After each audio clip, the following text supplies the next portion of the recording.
और इन मिले हुए नेक्सस ने 20 लाख लोगों की उम्मीदों की हत्या की है। ये अटेम्प्ट टू मर्डर है एक तरीके से, क्योंकि कईयों की अपनी उम्र चली गई। आपको पता है, आप धन लौटा सकते हो, आप कोई वस्तु लौटा सकते हो, आप उनकी एज नहीं लौटा सकते। कोई बच्चा अगर 2018 में 0.3 से पीछे रहा है, उसके 8 साल कौन लौटाएगा?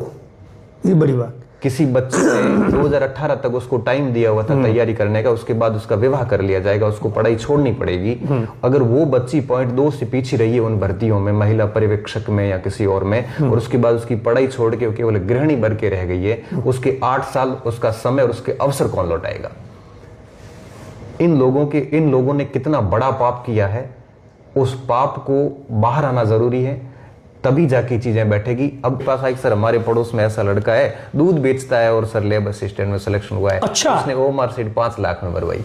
अच्छा। ये बात मैं 19 की बता रहा हूँ। मैंने विश्वास नहीं, मैंने कहा फालतू की बातें मत कर, आपका हुआ नहीं है ना, इसलिए तू फालतू लोगों को दोष दे रहा। मैंने उसको ही दबाया। हाँ।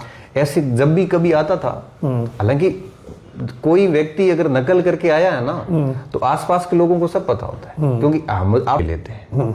अब बच्चा इस समय कमजोर स्थिति में है और ये सरकारों को बद्दुआएं दे रहा है। केवल एक सरकार की बात नहीं है, 18 में भी, बाद में भी, आज भी, और सिस्टम को है वो बद्दुआ दे सकता है। इससे ज्यादा बच्चा कुछ नहीं कर पा रहा है, और केवल ये आ रहा है कि हमारी बदनसीबी थी कि हम इस सिस्टम का हिस्सा बनने के लिए प्रयास कर रहे हैं। तो बच्चा केवल बद्दुआएं दे रहा है। बच्चों के मन में रोष है और जबरदस्त रोष है। तो ये कहता हूँ कि आपके पास पूरा सिस्टम था, आपके पास डीजीपी से लेके कांस्टेबल तक की पुलिस सिंह पूरी थी, आपके पास में चीफ सेक्रेटरी से लेके और नीचे एलडी से तक पूरा आपके पास सिस्टम है। इस सिस्टम के होते हुए ऐसा हुआ ही क्यों? पहली बात तो ये है, ऐसा होना ही नहीं चाहिए था। अगर हुआ है तो एटलीस्ट पिछली गहलोत सरकार में आपने देखा था कि पेपर लीक को लेकर आए दिन खबरें आती रहती थी, और तमाम तरीके से एक के बाद एक पेपर लीक हुए। पेपर लीक ऐसे हुए कि आप सोचिए, कांग्रेस को राजस्थान में विपक्ष में बैठना पड़ा। लेकिन पिछले 10 दिनों के अंदर आप देखिए, एक बहुत बड़ी कार्रवाई है वो एसओजी की ओर से की गई है, ओमआर घोटाले को लेकर है। वो जो फ्रॉड हुआ है, उस फ्रॉड ने इससे भी ज्यादा कई सवाल खड़े कर दिए, क्योंकि जो 4-5 लोग पकड़े गए हैं, उनका प्रोफाइल खंगाला गया है, उनकी इन्वेस्टिगेशन हुई है। जांच में जो बात सामने आई है, उसने आप सोचिए, राजस्थान के अंदर पिछले 10 सालों के अंदर लाखों की तादाद के अंदर बच्चों ने एग्जाम दिए थे, लगातार मेहनत की थी, 6 महीने, साल भर, गांव से आकर, ढाणी से आकर, शहर के अंदर आकर, जयपुर के अंदर, जोधपुर के अंदर तमाम मेहनत की थी। लेकिन अब पता चलता है कि साहब देखिए, वहां पर बहुत बड़ा खेल होता था। ओमआर सीट है वो बदल दी जाती थी, जिसे -6 नंबर आते थे उसे 250 दिए जाते थे, किसी को 63 दिए जाते थे, तो उसकी जगह आप सोचिए 150, 200, तमाम तरीके से एक बहुत बड़ा घोटाला चल रहा था। इस पूरे मामले को लेकर एक नई बहस छिड़ गई है कि लगातार इस तरीके से एक के बाद एक पेपर लीक और ये जो ओएमआर घोटाला है। तो इन तमाम चीजों पर हमारे साथ में बातचीत करने के लिए प्रोफेसर साहब है, गणपत जी है। मतलब आप सोचिए, इन्होंने आज दिन तक हजारों की तादाद के अंदर बच्चों में पढ़ा है। हम ये भी जानने की कोशिश करेंगे कि इन तमाम चीजों का बच्चों के, जो बच्चे पढ़ाई करते हैं गांव से आकर, ढाणी से, उनकी मानसिक स्थिति पर क्या कुछ फर्क पड़ता है और इन तमाम चीजों का क्या कुछ सॉल्यूशन है। सर, पहला मेरा यही सवाल है कि जब एक पेपर लीक होता है, पहले पेपर लीक होते थे, अब तो ओएमआर घोटाला हो गया, फ्रॉड हो गया, ये अपने आप में इन तमाम चीजों का गांव, ढाणी, जिसके जो मतलब बकरी चराने वाले किसान का बेटा होगा या तमाम जो बेटे होंगे जो शहर के अंदर आकर साल 2 साल मेहनत करते हैं, वो बच्चे मेहनत करने के बाद में एग्जाम देते हैं और उसके बाद में पता चलता है कि साहब ये सब कुछ हो गया था। उसकी मानसिक स्थिति पर कितना बड़ा फर्क पड़ता है?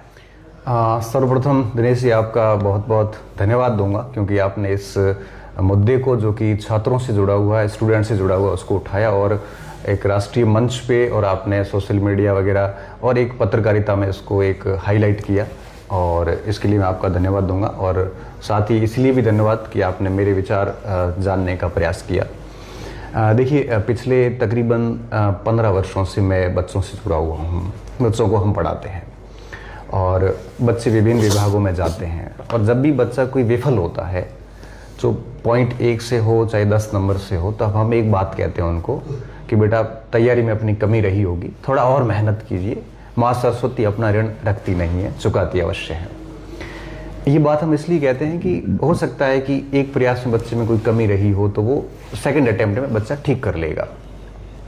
लेकिन जब ये घोटाले सुनते हैं, अभी ओएमआर सीट का जब घोटाला सुना, हालांकि इसकी शिकायतें बच्चे बहुत पहले से करते आ रहे हैं, ठीक हुआ कि अभी सामने आ गया। तब हमें लगता है कि कोई बच्चा अगर 1 मार्क्स से या 2 मार्क्स से फेल हो जाता है, उसकी मनोदशा क्या हो सकती है वो उसके अलावा कोई समझ नहीं सकता। उस समाज को क्या जवाब देगा, उस परिवार को क्या जवाब देगा, उस बूढ़े माँ बाप को क्या जवाब देगा जो उससे उम्मीद लगा के बैठे हैं और वो उसकी खुद की गलती नहीं है। एक मार्क्स लाना कितना मुश्किल होता है, एक मार्क्स के लिए कई रातें जगना पड़ता है, और इधर ओएमआर सीट के अंदर -6 वाला 256 पे पहुंच जाता है। इससे बड़ा घिनौना कृत्य कुछ भी नहीं हो सकता। और गांव से, ढाणी से हर बच्चा एक उम्मीद के साथ आता है कि हमारे कंपटीशन का एग्जाम है जहां पे एक समान प्लेटफॉर्म है और उसमें उसको चयन किया जाएगा जो योग्य है। और इस तरह से अयोग्य व्यक्ति सिस्टम में आ जाते हैं और योग्य व्यक्ति बाहर हो जाता है। इसका दर्द केवल वही विद्यार्थी समझ सकता है और उस विद्यार्थी का केवल परिवार समझ सकता है और कोई समझ नहीं सकता। तो मतलब उसके परिवार पर भी कितना बड़ा इफेक्ट होता होगा कि जब ये सोच रहे होंगे कि साहब मेरा बच्चा है, कोई बच्चा सपोज करो 1 नंबर से रह गया, उसके अगर परिवार को ये पता चले कि साहब -6 वाले के 250 नंबर देकर उसका हो गया। परिवार बच्चे से बहुत उम्मीदें रखता है। वो घी बेच के पैसे बेचता है, वो अनाज बेच के पैसे बेचता है, वो खुद फटे कपड़े पहन के बच्चे के लिए कोचिंग की फीस की व्यवस्था करता है, और उसके बाद बच्चा खुद की गलती से नहीं बल्कि सिस्टम से हार के घर आता है तो माँ बाप उसके बावजूद भी बच्चे को हौसला बंधाते, बेटा कोई बात नहीं, नेक्स्ट टाइम तो और बढ़िया करेगा। तो उनके ऊपर जब ये खबरें आती है तो उनका सिस्टम से भरोसा उठ जाता है। ये वापस विश्वास बहाली में कई साल लग जाएंगे आरपीएससी और आरएमएसपी दोनों को। ये एक हृदय आघात जैसा होता है। तो सर क्या सिस्टम होता है, थोड़ा मतलब जो लोग जानना चाहते हैं, जिनके घर वाले जो परिजन जानना चाहते हैं कि क्या पूरा प्रोसेस होता है, क्या ये संभव है कि ओएमआर के अंदर है वो उसका नंबर बदल दिया जाए या तमाम चीजें, सिस्टम क्या होता है सर? इसमें देखो प्रोसेस यूँ होता है कि जैसे एग्जाम सेंटर में बच्चा एग्जाम दे के बाहर निकल गया, उसके बाद में ओएमआर सीट सेंटर पे पैक हो जाती है और बोर्ड में चली जाती है या आयोग में चली जाती है। वहां पे बोर्ड एक कमेटी बिठाता है जो ओएमआर सीट की पूरी डिपार्टमेंट होता है। वो लोग स्कैनिंग करते हैं, स्कैन करके उसको सॉफ्ट कॉपी में बना देते हैं और हार्ड कॉपी 30 वर्षों के लिए लगभग सेव रहती है। ऐसा है कि डॉक्यूमेंट्स 30 वर्षों तक के लिए रहते हैं। उसके बाद में स्कैनिंग हो जाती है, उसके बाद में ओएमआर, ये एक एप्लीकेशन होता है जिसमें आंसर कुंजी डालने के बाद फिर जैसे स्कैन को क्लिक किया जाता है सबके मार्क्स आ जाते हैं। अब 2 स्तर पे घोटाला होता है। पहला स्तर ये होता है कि जब एग्जाम सेंटर पे जो बच्चे परीक्षा देने आते हैं उनकी पहले ही किसी दलाल के माध्यम से बोर्ड में बैठे हुए जो लोग हैं उनसे बात हो जाती है कि भाई 10 लाख 20 लाख रुपए दूंगा, आप क्या करना, आपको ओएमआर सीट खाली छोड़ देनी। अच्छा, हाँ, वो लोग ओएमआर सीट खाली छोड़ देते हैं और वो फिर क्या करते हैं कि उस ओएमआर सीट में 2 प्रकार की गड़बड़ी होती है। पहली ये कि बोर्ड का मेंबर ही ऐसे 8-10 लोगों से पैसे ले लिए और उसकी ओएमआर सीट उसने भर दी बोर्ड के अंदर ही, तो अपने आप ही उसके मार्क्स बढ़ जाएंगे। दूसरा लेवल ये होता है कि मान लो आपकी और मेरी पहले बात नहीं हुई और मैंने ओएमआर सीट तो भर के भेज दी।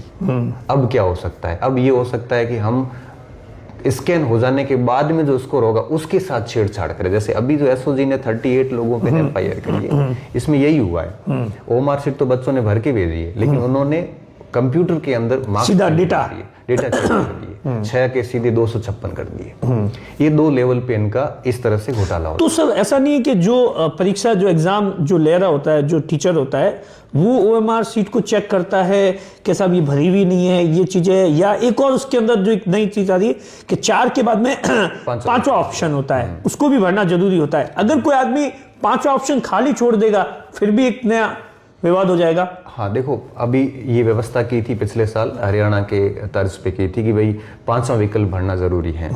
अगर नहीं भरते हो तो क्या होगा, अगर नहीं भरते हो तो आपका रिजल्ट रुक सकता है और या फिर 1/3 कट सकते हैं। अब मुझे आप ये बात बताइए, ये ओएमआर सीट खाली छोड़ दी गई, वहां बोर्ड में भर दोगे, आप लोग भर ही रहे हो ओएमआर सीट, आप वहां विकल्प आराम से पूरा पेपर ही भर दोगे, तो फिर वो स्कैनिंग होने से पहले ही आप ही भर दोगे, तो फिर बात तो वापस वही आई। इस विकल्प का अच्छी तरह से इंप्लीमेंट ही नहीं हो रहा है। अव्वल तो ये होता, ये लोग एग्जाम सेंटर पे ही सुप्रिटेंडेंट को ये अधिकार दे देते कि आपके सेंटर पे 400 बच्चे हैं, इन 400 बच्चों की ओएमआर शीट आप एक बार वेरीफाई करोगे कि किन किन के ऑप्शन खाली रहे हैं, 10 या 20 से 10 से ज्यादा खाली रहे हैं, तो आप उनकी रिपोर्ट बना के और बोर्ड में सबमिट करो। उसके बाद ओएमआर शीट वहां बोर्ड में जानी चाहिए। आप बोर्ड में खाली ओएमआर शीट चली गई, वो वहां लोग कर्मचारी भर देंगे, बिके हुए बैठे हैं पूरे के पूरे। अभी एसओजी ने नाम सहित हालांकि उनको जो गिरफ्तार भी किया, और ये 10 साल से पता नहीं कितने लोगों की ओएमआर शीट भरी होगी इन्होंने। तो सबसे बढ़िया ये है कि एग्जाम सेंटर पे ही केंद्र अधीक्षक जो है उससे रिपोर्ट मांगी जाए कि कितने बच्चों की ओएमआर शीट के अंदर 10 से अधिक प्रश्नों के ऑप्शन है वो ओएमआर शीट में खाली रखे गए हैं। तो अपने आप ही ये चीजें क्लियर हो जाएगी। ये जब आपने सुना कि साहब 10 सालों के अंदर वो जो कर्मचारी थे जो पूरा फ्रॉड कर रहे थे वो वहीं पर लगातार डटे हुए थे, 5 अध्यक्ष वगैरह भी चेंज हुए, उस वक्त आपके मन में क्या आया? मतलब कितनी परीक्षाएं उन्होंने करवाई हुई? ये तो अपनी जो बातचीत आ रही है साहब 35 लोग, 36 लोग या 40 लोग, 50 लोग, उन्होंने कितनी परीक्षाएं करवाई होगी? ये जो तमाम चीजें होती है, ये मतलब इस पर क्या कुछ कहना है आपका? देखो, अगर कोई भी कर्मचारी लंबे समय से एक ही पद पे पदस्थापित हैं, उसके खिलाफ लगातार शिकायतें हो रही है, उसके बावजूद भी वो वहां पे डटा हुआ है, डेफिनेटली उसकी पहुंच गवर्नमेंट के आला अधिकारियों तक रही होगी, और पहुंच रही है तो निश्चित तौर पे उनके अच्छे संबंध भी रहे होंगे। तो तय बात है कि जब ऐसा घोटाला हुआ है तो ये कर्मचारी तो केवल टिप ऑफ आइस है, मतलब बर्फ का जो आइलैंड होता है उसका बर्फ की जो बड़ी शिला होती है उसका 10% भाग दिखता है, 90% तो अंदर होता है। तो ये जो कर्मचारी है ना, ये बेसिकली वो 10% हिस्सा दिख रहा है, इसके नीचे और कितने लोग हैं, ये बहुत बड़ा नेक्सस है। अब हमें एसओजी से पूरी उम्मीद है, गवर्नमेंट से पूरी उम्मीद हम करते हैं कि इस पूरे नेक्सस को आउट करें, नाम सहित आउट करें, और इनकी जितनी रिगोरियस तरीके से खिंचाई करेंगे तो ये उगलेंगे कि भाई हमने 10 साल में क्या क्या कुछ किया है। हम ऐसी उम्मीद कर रहे हैं, मैं नहीं, पूरे राजस्थान की 20 लाख स्टूडेंट ऐसी उम्मीद कर रहे हैं, क्योंकि इन लोगों ने, इन कर्मचारियों ने और इन मिले हुए नेक्सस ने 20 लाख लोगों की उम्मीदों की हत्या की है। ये अटेम्प्ट टू मर्डर है एक तरीके से, क्योंकि कईयों की अपनी उम्र चली गई। आपको पता है, आप धन लौटा सकते हो, आप कोई वस्तु लौटा सकते हो, आप उनकी एज नहीं लौटा सकते। कोई बच्चा अगर 2018 में 0.3 से पीछे रहा है, उसके 8 साल कौन लौटाएगा? ओह, ये बड़ी बात। किसी बच्चे ने 2018 तक उसको टाइम दिया हुआ था तैयारी करने का, उसके बाद उसका विवाह कर लिया जाएगा, उसको पढ़ाई छोड़नी पड़ेगी। अगर वो बच्ची 0.2 से पीछे रही है उन भर्तियों में, महिला पर्यवेक्षक में या किसी और में, और उसके बाद उसकी पढ़ाई छोड़ के केवल गृहिणी बन के रह गई है, उसके 8 साल उसका समय और उसके अवसर कौन लौटाएगा? इन लोगों ने कितना बड़ा पाप किया है, उस पाप को बाहर आना जरूरी है, तभी जाके चीजें बैठेगी। अब आज लोग अगर ये डटे हुए, डेफिनेटली इनके पीछे बड़े लोगों के हाथ है, और मुझे इतना डर है कि कुछ समय बाद हम लोग भूल जाएंगे और ये लोग कहीं न कहीं माध्यम से बच जाएंगे। ऐसा होता आया है। अब मेरा ये डर, मैं चाहता हूं कि वास्तविकता में ना बदले और इन लोगों के ऊपर जबरदस्त कार्रवाई और सरकार एक एग्जाम्पल सेट करें कि भविष्य में ओएमआर शीट के हाथ लगाने के लिए भी रूह कांप जाए उनकी। तो सर, ये जो फ्रॉड बाहर आया 4-5 दिन पहले, 5 लोगों को गिरफ्तार किया, तो उसके बाद में बच्चे आपके साथ में पढ़ाई कर रहे होंगे, बच्चे क्या कुछ कह रहे हैं, उनका क्या रिएक्शन है, उनके मन में क्या सवाल आ रहे हैं? उन्होंने भी अपनी पीड़ा कही होगी, क्योंकि पहले पेपर लीक और अब तो मतलब ये जो फ्रॉड हुआ है, उसके बाद बच्चों का क्या? बच्चे इस समय देखो तनाव में है। बच्चा सिर्फ 2 ही चीजें करता है, कहते हैं कमजोर व्यक्ति सिर्फ बद्दुआ दे सकता है, मजबूत व्यक्ति बदले लेते हैं। अब बच्चा इस समय कमजोर स्थिति में है और ये सरकारों को बद्दुआएं दे रहा है। केवल एक सरकार की बात नहीं है, 18 में भी, बाद में भी, आज भी, और सिस्टम को है वो बद्दुआ दे सकता है। इससे ज्यादा बच्चा कुछ नहीं कर पा रहा है, और केवल ये आ रहा है कि हमारी बदनसीबी थी कि हम इस सिस्टम का हिस्सा बनने के लिए प्रयास कर रहे हैं। तो बच्चा केवल बद्दुआएं दे रहा है। बच्चों के मन में रोष है, और जबरदस्त रोष है। जो रोष वो हो सकता है कि भविष्य में बच्चे के पास में मतदान अधिकार के अलावा कोई ऑप्शन नहीं है, तो उसके रूप में भी गवर्नमेंट को दिख सकता है। अगर गवर्नमेंट तरीके से कार्रवाई नहीं करती है तो ये चीजें कहीं ना कहीं आप देखना परिणामों में नजर आएगी। उस बच्चे का कितना भरोसा टूट जाता है जो अब तमाम भर्तियां हुई, जिसके अंदर जो 4-5 भर्तियां इनके नाम आए, वहां अगर जो कोई आदमी बच्चा है वो 1 नंबर से रह गया होगा, 2 नंबर से रह गया, उसके मन में भरोसा बनाने में सालों लग जाते हैं। एक बार टूट जाता है ना, वापस बनाने में कई दशक लग जाएंगे। बच्चे का भरोसा उठ गया। आज कोई ईमानदारी से भी चयनित हुआ है ना, वो बच्चा भी टेंशन में कि उसको ये लग रहा है कि ये भी पैसे दे के वो मार्कशीट भरवा के आया। तो ये भरोसे बहाली में बहुत टाइम लगेगा। हम गवर्नमेंट से बहुत उम्मीद करते हैं कि भरोसा बहाली करें ये। तो अब सब कह रहे हैं कि सब सार्वजनिक तौर पर है, जो भी पास आउट होगा या जो सिलेक्शन होगा उसको हम लोग सार्वजनिक कर देंगे। उसमें भी कहीं ना कहीं तो चांस रह जाएगा ना। देखो, आप मेरी वो मार्कशीट को ऑनलाइन कर लोगे, बात मान ली, वो भरी किसने ये कैसे तय करोगे? वो मैंने भरी है, आप लोगों ने भरी वहां पे। इधर आप कह रहे हो ऑथेंटिक बुक्स पढ़ी, मूल किताब पढ़ी, उधर हम सेट कर रहे हैं। आप लोग सिलेक्शन उधर ही करवा रहे हो, तो इससे काम नहीं चलेगा। ये तो 5वें विकल्प वाली बात हो गई। ऑनलाइन करने से चीजें सेट नहीं होगी। मैं आपको सुझाव देता हूँ आपके इस चैनल के माध्यम से गवर्नमेंट को, आप ऑनलाइन करिए, अच्छी बात है, और प्रयास करिए इन चीजों को रोकने के लिए। लेकिन मैं आपको सजेशन देता हूँ कि जब किसी भर्ती के फाइनल सिलेक्शन हो जाए, उसके बाद में डॉक्यूमेंट वेरिफिकेशन होता है, डीवी होती है।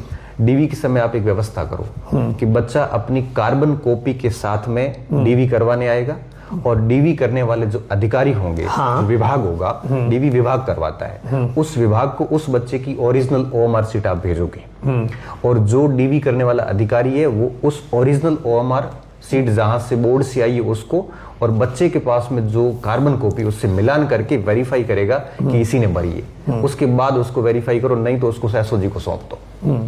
इसके अलावा कोई ऑप्शन नहीं है। क्योंकि ऑनलाइन करने से क्या होगा, भरी किसने ये कैसे तय होगा?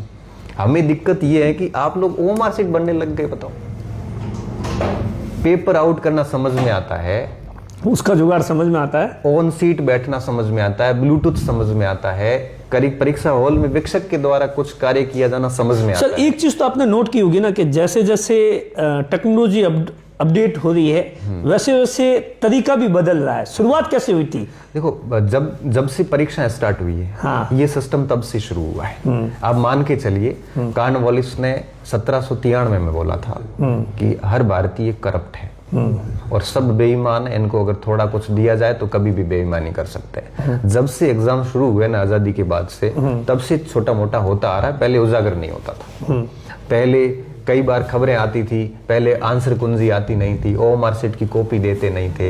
इतने बड़े पैमाने पे हुए हैं ना कि हमारे पास बोलने के लिए प्रूफ भी नहीं है। अब जैसे जैसे टेक्नोलॉजी की दुनिया आई, लोग मोबाइल से जुड़े, तो लोगों ने आवाज उठानी शुरू की, सरकार ने एसओजी जैसे हेल्पलाइन नंबर दिए, सरकार ने बात रखनी शुरू की, तब जाके धीरे धीरे चीजें हैं वो सामने आनी शुरू हुई। और अभी तो ये एसओजी वाला ओएमआर शीट घोटाला, मैं तो धन्यवाद देता हूँ एसओजी का कि इन्होंने इस समय उजागर कर दिया और ये कुछ कीड़े बाहर हो जाएंगे। अन्यथा अभी जो ये अध्यापक भर्ती हुई है 17 जनवरी को, ये तो इसको भी ले डूबते। और अब 4th ग्रेड में इन्होंने क्या कुछ किया, ये भी जांच का विषय है, क्योंकि उस समय भी अधिकारी तो यही थे। और एक बार कोई आदमी करप्शन करता है और अगर उसके मुंह पैसा लगता है ना फोगट का, तो वो व्यक्ति रुक ही नहीं सकता, भले उसको कुछ भी कर लो आप। तो जिन लोगों ने 18 में किए हैं वो लोग सिस्टम में अभी भी थे। अब क्या गारंटी उन्होंने उसके बाद में है वो पवित्रता की शपथ ले ली है। सही बात। एक बार शेर के मुंह खून लग जाता ना, फिर वो रुकता नहीं है।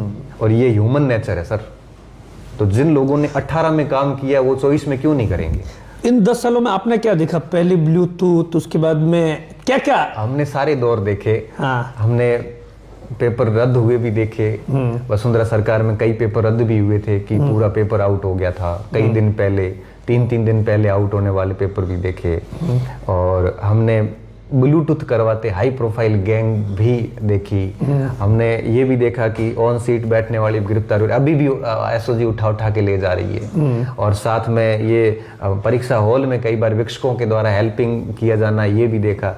ओएमआर सीट वाला कभी सोचा भी नहीं था। कई बार बच्चे मेरे पास आते थे, सर कहते थे ऐसा कभी कहा हो ना? बिल्कुल, कई बच्चे मेरे पास आए, सर हमारे पड़ोस में ऐसा लड़का है, दूध बेचता है और सर लैब असिस्टेंट में सिलेक्शन हुआ है। अच्छा। उसने ओएमआर सीट 5 लाख में भरवाई। अच्छा। ये बात मैं 19 की बता रहा हूँ। मैंने विश्वास नहीं, मैंने कहा फालतू की बातें मत कर, आपका हुआ नहीं है ना, इसलिए तू फालतू लोगों को दोष दे रहा। मैंने उसको ही दबाया। हाँ।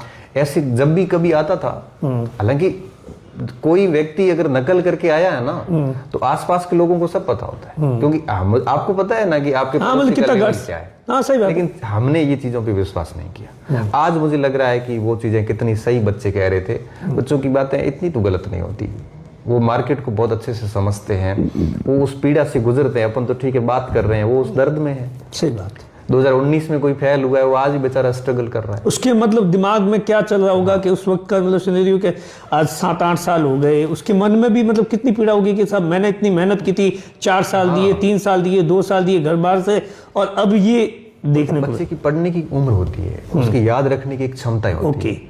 आप सोचिए 20 से 25 साल एक ऐसी अवधि होती है जब बच्चा अपने आप को बहुत ग्रो करवाता है। उस समय आपने गलत तरीकों से अगर उसको फेल किया है, अब तो वापस उस पड़ाव पे आ गया है, आप उस ढलान पे आ गए, अब वापस उतनी थोड़ी तैयारी कर पाएगा जैसा 21 साल का बच्चा कर पाता है। आपने तो कईयों के भविष्य बर्बाद कर दी। और मैं तो कहता हूं कि जब कोई बात आती है कि गवर्नमेंट कहती है कि हमने कार्रवाई की, मैं तो ये कहता हूं कि आपके पास पूरा सिस्टम था, आपके पास डीजीपी से लेके कांस्टेबल तक की पुलिसिंग पूरी थी, आपके पास में चीफ सेक्रेटरी से लेके और नीचे एलडी से तक पूरा आपके पास सिस्टम है। इस सिस्टम के होते हुए ऐसा हुआ ही क्यों? पहली बात तो ये है, ऐसा होना ही नहीं चाहिए था। अगर हुआ है तो एटलीस्ट आप त्वरित रूप से विदिन 3 या 6 महीने के अंदर सारों को एक्सपोज करो। मामला जितना लंबा चलेगा उतना आपको पता है कि उसको पूरा का पूरा रफा दफा कर दिया जाएगा। पिछले 1 साल भर से एक नई टेंडेंसी, नया ट्रेंड चल रहा है कि सब कट ऑफ है वो बहुत हाई जाती है। बहुत सारी ऐसी पोस्ट होती है, परीक्षाओं में बच्चे बैठते हैं, वहां पर कट ऑफ हाई जाती है, पोस्ट वैकेंट रह जाती है। उनके मन में भी बहुत सारे ऐसे सवाल आ रहे हैं। हाँ देखो, आरपीएससी का तो मामला यूं चल रहा है कि वहां थोड़े पेपर जबरदस्त टाइट आ रहे हैं, बच्चे अपने आप को इतना अपडेट भी नहीं कर पा रहे हैं, कॉलेज में पढ़ते नहीं है बिल्कुल ही, कोचिंग में केवल कोचिंग में आके थोड़ा शुरू करते हैं। तो आरपीएससी के द्वारा एकदम गियर चेंज करना थोड़ा सा बच्चे सहन नहीं कर पा रहे। जहां तक बोर्ड की बात है, यहाँ कट ऑफ हाई रहने के भी कई कारण है। अब ये घोटाला ये और कट ऑफ हाई होने का मुझे लगता है कारण बन गया। और साथ में अब संसाधन भी बढ़ गए हैं। देखो बच्चे कोचिंग्स में पढ़ते हैं, बहुत सारी किताबें, अच्छी अच्छी गाइड्स मार्केट में, और फिर बेरोजगारी इस लेवल पे है कि इंजीनियरिंग के बच्चे भी आने लग गए, टॉप क्लास स्टूडेंट भी कंपटीशन में आने लग गए। अभी पीएचडी वाले बच्चे भी, अभी एक लड़का प्रोफेसर बना, उसका 4th ग्रेड में भी हुआ। बताओ अब मतलब क्या हुआ? मतलब यह कि प्रोफेसर बनने वाले बच्चे ने भी 4th ग्रेड का एग्जाम दिया है। तो ऐसे बच्चे अगर इंटेलिजेंट सिस्टम में आने की कोशिश करेंगे तो कट ऑफ तो बढ़ ही जाती है। हालांकि इस बात के ऊपर मेरे को गालियां पड़ने वाली है, बच्चे कहेंगे कि सर कट ऑफ इस वजह से नहीं बढ़ी है, ओएमआर के कारण बढ़ी है। वो खैर बच्चों का अपना अपना मत है, लेकिन हाँ ओएमआर के कारण भी ठीक है। जैसे 5000 बच्चे हैं तो 5000 में जरूर 40, 50, 100 पे हुआ होगा, सारों पे तो नहीं हुआ होगा। ये भी है कि क्योंकि तो सर जैसे पेपर लीक होता है, उसके बाद में ओएमआर का फ्रॉड है, तो बहुत सारे बच्चे ऐसे होते हैं जो तैयारी करते हैं, उनका भी कहीं ना कहीं विश्वास है वो टूट जाता है, फिर वो छोड़ते हैं कि साहब नहीं नौकरी नहीं, अब कुछ और ही जुगाड़ करना पड़ेगा। ऐसे भी लोग शिफ्ट हो जाते हैं। देखो मैं अभी हाँ डेफिनेटली शिफ्ट होते हैं। मैं थोड़ा इस बात को और आगे बढ़ाऊंगा। मैं बच्चों को यही कहूंगा कि देखो जो भी चीज़ें होती है मुझे लगता है अच्छे के लिए होती है। अभी एसओजी ने पूरा ये चीज़ें एक्सपोज की, तो डेफिनेटली मान के चलिए कि आगे सरकार ऐसा बिल्कुल फुल प्रूफ व्यवस्था लाएगी जिसमें ये ओएमआर शीट वाला कांड नहीं होगा। उससे पहले पेपर आउट का जो 2 साल पहले चला था, सरकार ने काफ़ी अच्छी व्यवस्थाएं की। पिछली सरकार ने वो 10 वर्ष वाला कानून लेके आए, तो उसके बाद इन 2 सालों में मैंने कोई पेपर आउट होते हुए ना सुना ना मैंने कोई देखा। हाँ, तो ये तो इस सरकार की इतनी तो तारीफ होनी चाहिए। तारीफ होनी चाहिए। देखो सरकारी प्रयासों की तारीफ जरूरी है। अब ये एक्सपोज हुए हैं तो मुझे लगता है कि भावी अभ्यर्थियों के लिए बहुत अच्छी और सुकून भरी खबर है कि कम से कम ये नेक्सस टूटेंगे ना तो भविष्य में ऐसा कुछ भी नहीं होगा। तो वो ईमानदार अभ्यर्थियों के लिए वापस एक प्रकार से अच्छे अवसर है। प्लस इस समय जैसे कोई कॉम्पिटिशन से बाहर हुआ है, किसी की उम्र जैसे मान लो 2018 में 30 वर्ष थी, वो 36 वर्ष का हो गया। बीच में अगर बोर्ड के एग्जाम्स में लगा रहा है और नहीं हुआ है तो फिर कई बच्चे इन चीज़ों से टूट के सच में अपना डाइवर्ट कर लेते हैं, वो अपने जॉब वॉब की तरफ चले जाते हैं। वो ठीक भी है, जब किसी बच्चे को लगता है कि मेरा नहीं होने वाला तो काम धंधा भी एक ठीक ऑप्शन है। और मजबूत बच्चे होते हैं वो लगे भी रहते हैं, कुछ पॉइंट्स रहते हैं, 1-2 वैकेंसी में हो भी जाते हैं। 18 में रहा है वो 20 में हो जाएगा, कहीं आरपीएससी में काम करवा लेगा। योग्य व्यक्ति कहीं न कहीं 2-3 साल में किसी न किसी एजेंसी में सेट हो जाता है। बाकी ये जो ओएमआर घोटाले में एक वर्ग ऐसा भी है जो वास्तव में पढ़ता भी नहीं है, जिनको ज्यादा पढ़ाई से मतलब नहीं, माहौल बनाते, उनके लिए भी एक ऑप्शन हो गया कि ओएमआर के घोटाले के कारण हमारा सिलेक्शन नहीं हुआ। मैं ये भी देख रहा हूँ, इस पे मुझे गालियां पड़ने वाली है, किसी कमेंट सेक्शन में आप देख लेना। लेकिन ये है इसमें ईमानदार अभ्यर्थी के साथ जो चोट हुई है ना, उसके लिए मुझे भी अंदर से बहुत फील होता है एज ए शिक्षक, क्योंकि हम कहते हैं हर दिन की मेहनत को मुकाम मिलता है। आप सर गांव ढाणी से आए थे, आपने एग्जाम दिया था, कंपटीशन दिया था, तो एक बच्चे के लिए कितना बड़ा चैलेंज होता है ये तमाम चीजें? देखो, बच्चा परिस्थितियों से लड़ सकता है, बच्चा आर्थिक रूप से कमजोर है तो कहीं पढ़ा के लड़ सकता है, लेकिन इन अनफेयरनेस जो अनफेयर मीन जितने भी ये गलत तरीके, इनसे नहीं लड़ सकता, क्योंकि वो मेहनत करके बेचारा 70% उसको ला सकता है, उधर से वो सीधा 83% लेके आ रहा है। उससे कैसे लड़ेगा वो? अंदर उस जगह वो बच्चा सच में टूट जाता है, वो सोचता है मरण दो, मुझे परीक्षा ही नहीं देनी। इस चक्कर में अयोग्य व्यक्ति सिस्टम में आ जाते हैं, योग्य व्यक्ति सिस्टम से बाहर हो जाते हैं, जो मुझे लगता है कि अब आप सोचिए कि गलत तरीकों से कोई सिस्टम में। हाँ, ये भी एक सवाल है ना अपने आप में कि जो लोग हैं वो पैसा देकर आए, वो अब सिस्टम का पार्ट है, वो कमाएंगे, सिस्टम चला रहे हैं, वो आने वाले टाइम में उसका कितना और ज्यादा नेगेटिव इफेक्ट होता होगा। अब वो जो सिस्टम में पैसे देके आया है वो व्यक्ति, अब चाहे कोई इंजीनियर, बात है कि 40-50 हजार की तनख्वाह में 20 लाख का तो वसूली होगी नहीं, वो व्यक्ति भी यही करेंगे, वो सिस्टम को खा जाएंगे पूरा। इसलिए सरकार को इनको आइडेंटिफाई करना चाहिए, जिंदगी भर के लिए डिबेयर करना चाहिए, इनको जेल में डाल देना चाहिए और इनके ऊपर ढंग की धाराएं लगानी चाहिए। ये शांति भंग वाले आरोपों से नहीं चलेगा मैटर, कि नकल प्रकरण का को पहले कोई व्यवस्था, बड़े बड़े आकाओं को भी तो पकड़े ना, 3 साल से बाहर आ गए, 3 साल के अंदर वो बाहर आ गए जिन्होंने 20-20 साल से पेपर आउट करवाए। आप सोचो, उन्होंने हजारों लोगों की हत्याएं की है, वो लोग 3 साल में बाहर आ गए। अब आप बाहर आने के बाद वो फिर यही करेंगे, उनका अब जॉब यही है। तो सरकार को थोड़ा सा इसके ऊपर सख्त होना पड़ेगा और मुझे लगता है कि टाइम पे ये काम होना चाहिए। अभी ये जनवरी चल रहा है ना, तो जून तक ये फिनिश हो जाना चाहिए, ताकि भरोसा एक कायम हो सके। भरोसा कायम हो सके। अगर इस मामले को 10-5 साल खींच लिया ना, तो ये फिर बच जाएंगे। इनको इतना टाइम मिल गया ना, उसमें तो ये किसी को भी पैसे वैसे दे दे रहा है, कर लेंगे। इनका काम है वो फटाफट 3-4 महीने के भीतर हो जाना चाहिए, तब तो कुछ बात है, नहीं तो फिर वही वापस वही बात है कि वही घोड़े वही पैदा। आप सुन रहे थे ओमआर घोटाले पर तमाम तरीके से क्या कुछ समस्याएं और उसका क्या कुछ समाधान है। नमस्कार।